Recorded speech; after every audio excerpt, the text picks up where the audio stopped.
খাদুন minibar open football tournament 2025 অনুষ্ঠিত হয়েছে। রূপগঞ্জের তারাবো পৌরসভার 5 নং ওয়ার্ডের আয়তনগর খাদুনে হাজী আমজাদ আলী ভূঁইয়া খেলার মাঠে শুক্রবার 14 নভেম্বর 2025 অনুষ্ঠিত হয়ে গেল বহুল প্রতীক্ষিত খাদুন মিনিবার ওপেন ফুটবল টুর্নামেন্ট। বিকেল 3টায় শুরু হওয়া টুর্নামেন্টকে কেন্দ্র করে পুরো মাঠে তৈরি হয় অন্যরকম উৎসবমুখর পরিবেশ। স্থানীয় ক্রীড়াপ্রেমী মানুষ ও তরুণদের উচ্ছ্বাসে অনুষ্ঠানটি রূপ নেয় এক মিলন মেলায়। টুর্নামেন্টের প্রধান অতিথি ছিলেন বিশিষ্ট শিল্পপতি ও সমাজসেবক জনাব মোহাম্মদ হাজী আমজাদ আলী ভূঁইয়া। অনুষ্ঠানে সভাপতিত্ব করেন জনাব মোহাম্মদ আলহাজ মঞ্জুরুল হক ভূঁইয়া। সহ সভাপতি হিসেবে উপস্থিত ছিলেন তারাবো পৌরসভার বিশিষ্ট শিল্পপতি ও সমাজসেবক জনাব মোহাম্মদ মোস্তফা মনোয়ার ভূঁইয়া শাওন। সার্বিক তত্ত্বাবধানে ছিলেন জনাব মোহাম্মদ আলমগীর প্রধান, আজহারুল হক ভূঁইয়া, মাহবুব হক ভূঁইয়া, মিলন প্রধান, মোর্শেদ ভূঁইয়া।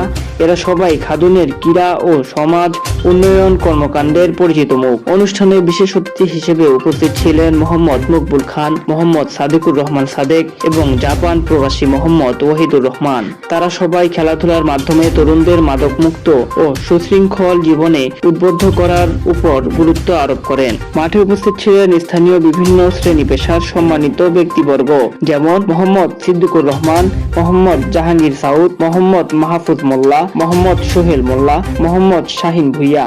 তাদের উপস্থিতিতে অনুষ্ঠানটি আরো প্রাণবন্ত হয়ে ওঠে। টুর্নামেন্টের পরিচালনায় ছিলেন মোহাম্মদ ফুরকান মোল্লা, ইব্রাহিম হোসেন রাকিব, শাহিন মীর, সাদিকুল ইসলাম অনিক, সাফায়েত ভূঁইয়া, আলামিন রাফসান, মোহাম্মদ দীপু, মোহাম্মদ রায়হান মীর, মোহাম্মদ কামরুল ভূঁইয়া, মোহাম্মদ তাজুল ইসলাম, মোহাম্মদ মাহবুবুর রহমান ও মোহাম্মদ শফিকুল ইসলাম ভূঁইয়া। শুভেচ্ছা প্রদান করেন আব্দুল্লাহ প্রধান, মারুফ প্রধান, তানবীর প্রধান, শিহাব ভূঁইয়া, আরফাত ইরফান, ইমন নাইম, ইমতিয়াজ নাবিল, নয়ন হোসেন, লিজন, তৌসিফ ও হামজা। মূল প্রতিযোগিতায় দুই দলের ছিল দারুণ প্রতিদ্বন্দ্বিতা।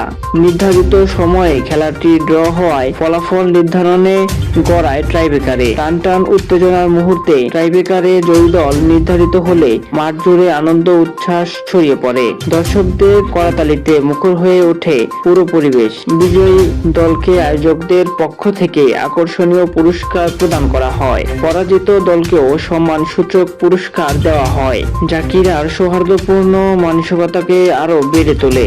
আয়োজকরা জানিয়েছেন, স্থানীয় তরুণদের অংশগ্রহণ ও দর্শকদের উদ্দীপনা দেখে আরো চমৎকার আয়োজনের মাধ্যমে টুর্নামেন্টের আয়োজনের পরিকল্পনা করছেন।